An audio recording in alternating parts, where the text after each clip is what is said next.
Assalomu alaykum qarindoshlar, assalomu alaykum Farmon. Meni bir narsalarni kichkin farqlantirib ola, inchik ayirib qarab ola deb, yana so'qoqqanlik bilan gap qilishga to'g'ri keladi, fikr qilishga to'g'ri keladi. Ish qilib maqsad bir-birimizni yengish emas, masalalarni eng to'g'ri shaklda tushunib, o'rganib mangsak yaxshi bo'ladi. Yaxshi bo'ladi. Endi hozir biz Qur'onni yetkazib olsak, sen nemishki dinning gapini qilsa, ma millatning gapini qila. Da'vatsiz. Aşı barın vakasını kötürep çıqqanlar bolsun. Barın inqilabıda çıqqanlar bolsun. G'o'lji inqilabıda çıqqanlar bolsun. Ürümçi inqilabıda çıqqanlar bolsun. Kim bolsun. Hazır biz Qur'on kelib, yani Qur'on ko'rsatkani bo'yicha vatanning, millatning da'vosi bir muqaddas narsa. Biz boshqa yerdan dushman izlamasdan o'zimizning ishini qilaylik deb so'zlayotganlar asosiyatdan o'xshash. Masjidlarimizning hammasida shu Yahudi Nasoraning gapini qiladi shu masjidlarda. Shu Barin inqilobida, G'o'lji inqilobida, Ürümçi inqilobida bütün masjidning jamoatlari, shu masjidning imomlari Yahudi Nasorani dinning dushmani qilib ko'rsatilgan shu mollamlar chiqdimi o'zining jamoatlarini ilib desa, yo'q, ular chiqmadi. Yahudi Nasorani dushman qilib ko'rsatayotgan, Yahudi Nasoraga qarshi turish, islomning dushmani, birinchi dushmani Yahudi Nasoralar degan uqum paydo qilib olganlarni.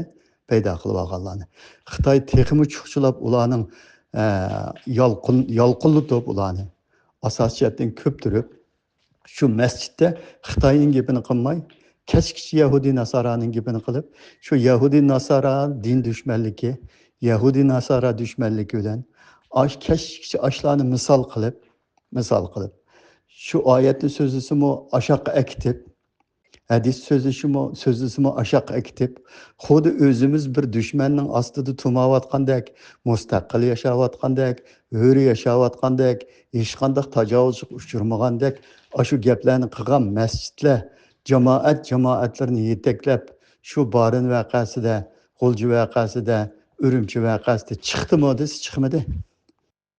Hammasi siyosiy kengash tarafda turib, hukumat tarafda turib, bolalarni haromdan bo'lgan deb tilladi. O'zingizning og'izdan chiqqanini quloqingiz tuyuvatamda. Hozir Qur'onga da'vatqanlar dushmanni sirtdan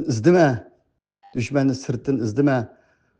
Allah Sura Mumtahinaning 8-9 oyatlarida sizlarga tajovuz qilmagan, sizlarni yurtinglardan chiqarmagan kofirlar qarta adil bo'lishinglardan, ularga yaxshi muomala qilishinglardan Allah sizlarni to'simaydi degan oyat bor.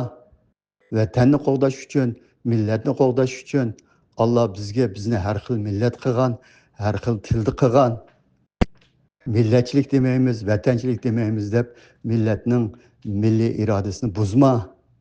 Millatni vatanchilikdan, millatchilikdan yiroqlashtirib ketma. Dushmanni boshqa yerdan izdatma.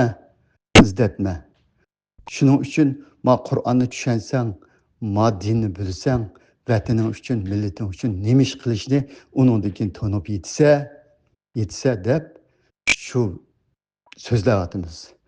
Biz hozir so'zlayotgan odamlar emas. Bunda desa o'zini yomon yo'g'on ko'rsatdi deb qolmanglar.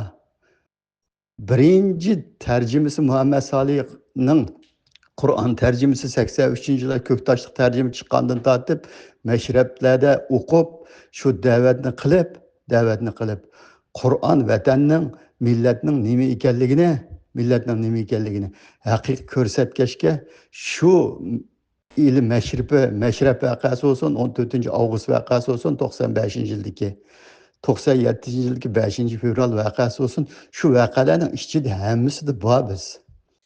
Shuning oldi oqisidagi da'vatlarning hammasida bor biz.